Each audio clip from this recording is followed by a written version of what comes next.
When Kemi first married Emmanuel, she felt like the luckiest woman in the world. Emmanuel was a kind and compassionate man who worked as a successful architect in Lagos, and he adored her. After 3 years of dating, they had a beautiful wedding in Lekki, surrounded by family and friends, and settled into a cozy apartment in Ikoyi. Kemi thought her life was perfect.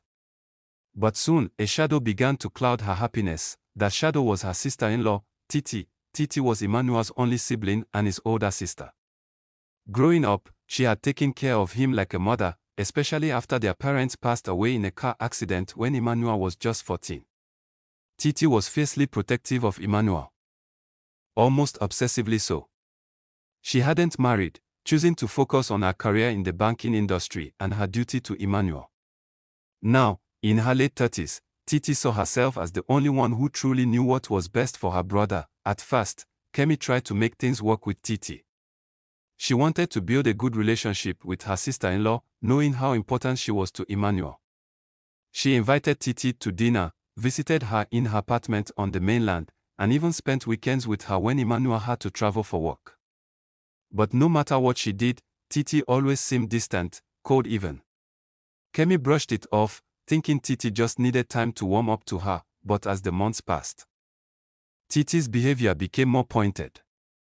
She would drop by unannounced, finding fault with everything in Kemi's home, the way she arranged the furniture, the meals she prepared, even her choice of decorations. She'd make offhand comments like, "Emmanuel never liked such plain food," or "Our mother would never allow this kind of decor."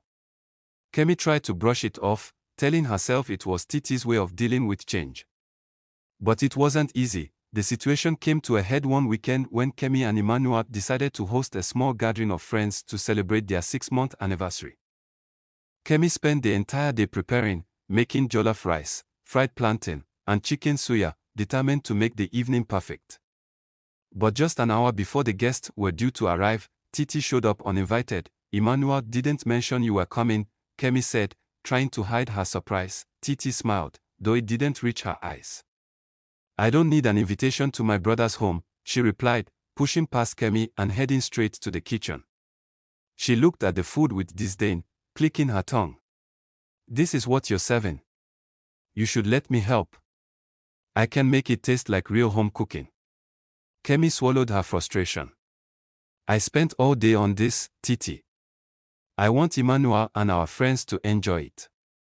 But Titi ignored her, pulling out more spices and herbs from Kemi's cabinets, throwing them into the dishes without even tasting them first. When the guests arrived, the food was overly spiced and nearly inedible. Kemi was mortified, but Titi played the gracious host, saying she'd rescued the meal and boasting about her culinary skills. Emmanuel looked embarrassed, sensing Kemi's discomfort, but he didn't say a word. That night, Kemi cried herself to sleep. Over time, Titi's influence on their lives grew more oppressive. She would frequently stop by, rearrange the apartment, and criticize Kemi's cooking, often under the guise of helping. And whenever Emmanuel brought up the idea of starting a family, Titi would make passive-aggressive remarks, suggesting Kemi might not be ready for the responsibility of motherhood. Emmanuel, caught between the two women he loved, tried to maintain peace, but his silence only widened the chasm between him and Kemi. One day, Kemi decided she'd had enough. She arranged to meet Titi at a cafe, hoping they could clear the air. "Titi," she began, after they'd both ordered their drinks, "I've tried to be patient, but I feel like there's something between us that I don't understand. I want us to be close." Emmanuel's okay, "But it feels like you don't want that." Titi looked at her with a smirk. "Kemi, I know you love Emmanuel, but you have to understand that he's my only family. I raised him. I know what's best for him." Kemi took a deep breath, trying to keep her voice steady. "I respect that you took care of him, but he's my husband now. We have our own life to build, and I feel like you're making that difficult." Titi's smile faded, her eyes narrowing. "You think you can take my place? I've been there for him since he was a child. You just got here. Don't think you can come between us." Kemi felt a chill run down her spine, but she held her ground. "I'm not trying to replace you, Titi. I'm asking you to respect our marriage." Titi didn't respond, but the look in her eyes was enough.